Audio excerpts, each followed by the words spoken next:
ತಾರಕ್, ಏನು ಇದೆಲ್ಲ? ತಾಯಿ ಮೇಲಿನ ಕೋಪಕ್ಕೆ ಮಯೂರಿನ ಬಲಿ ತಗೋಬೇಡ ಕಣ.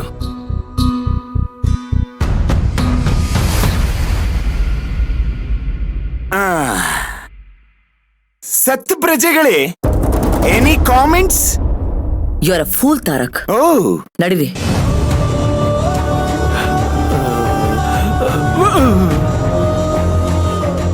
ಆ ಬಂಗಾರಿ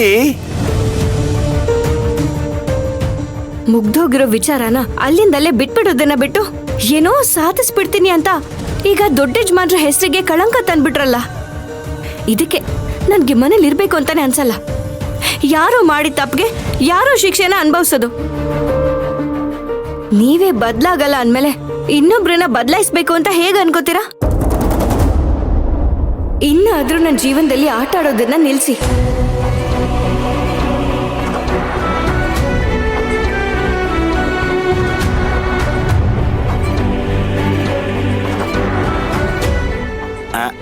ಬಂಗಾರಿ,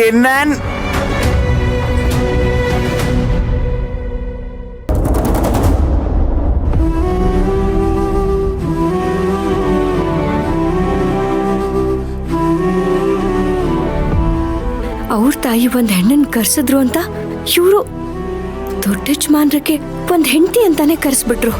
ನಾನಿಲ್ಲಿರೋದಕ್ಕೆ ಹೀಗೆಲ್ಲ ಮಾಡ್ತಾ ಇದ್ದಾರ ಇವರು?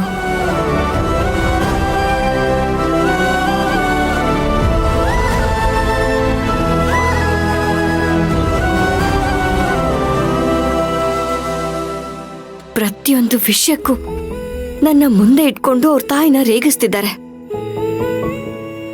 ಇದೆಲ್ಲ ಮಾಡಬೇಡಿ ಅಂದ್ರು ದಿನೇ ದಿನೇ ಜಾಸ್ತಿ ಮಾಡ್ತಿದ್ದಾರೆ. ಹೋಗ್ಲಿ, ಅವರು ಇದನ್ನ ಅರ್ಥ ಮಾಡ್ಕೊಳ್ಳೋದಿಲ್ಲ. ನಾನ್ ಬಂದಾಗಿಂದಾನೆ ಚಿಕ್ಕ ಯಜಮಾನ್ರು ಬದಲಾಗಿದ್ದಾರೆ ಅಂತ ನನ್ ಮೇಲೆ ಕೋಪ ತೋರಿಸ್ತಾರೆ. ನಾನಿನ್ನು ಎಷ್ಟು ದಿವಸ ಅಂತ ಇದನ್ನೆಲ್ಲ ಸಹಿಸ್ಕೊಳ್ಳಿ? ನನ್ನ ಪ್ರಪಂಚದಲ್ಲಿ ನಾನು ಸುಖವಾಗಿದ್ದೆ. ಆದ್ರೆ ತಂದು ಈ ನರಕಕ್ಕೆ ತಳ್ಳಿಬಿಟ್ರು. ಇದನ್ನೆಲ್ಲ ನೋಡಿ ನನಗಂತೂ ಸಾಕಾಗಿ ಹೋಗಿದೆ. ನಾನು ನನ್ನ ಕುಟುಂಬದ ಬಗ್ಗೆ ಯೋಚನೆ ಮಾಡದೆ ಒತ್ತಾಡ್ತಾ ಇದ್ದೀನಿ. ನಾನಿಲ್ದೆ ಅವರು ಹೇಗ್ ಜೀವನ ಮಾಡ್ತಿದ್ದಾರೋ, ಏನ್ ತೊಂದರೆ ಅನುಭವಿಸ್ತಾ ಇದ್ದಾರೋ ಗೊತ್ತಿಲ್ಲ. ಅದೆಲ್ಲ ಯಾಕೆ ಇವ್ರಿಗೆ ಅರ್ಥ ಆಗ್ತಾ ಇಲ್ಲ?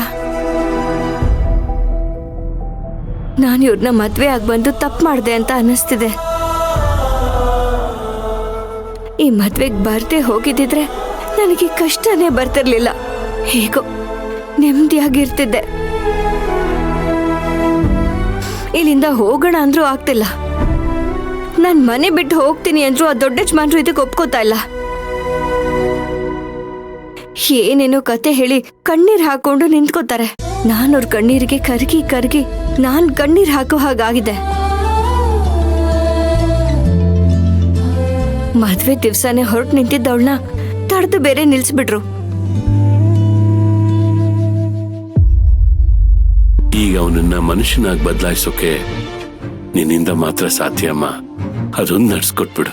ಯಜಮಾನ್ರೆ, ನಿಮ್ ಮಗನ್ ಕುಡ್ತಾ ಬಿಡ್ಸೋದಕ್ಕೆ ಈ ಊರಲ್ಲಿ ತುಂಬಾನೇ ಆಸ್ಪತ್ರೆಗಳಿದೆ. ಅಲ್ಲಿ ಕರ್ಕೊಂಡು ಹೋಗಿ ತೋರಿಸಿ.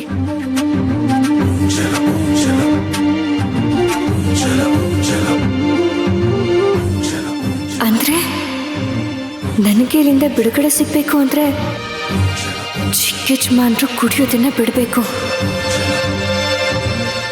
ಆಗ್ಲೇ ನಾನು ಇಲ್ಲಿಂದ ಹೋಗೋದಕ್ಕಾಗೋದು.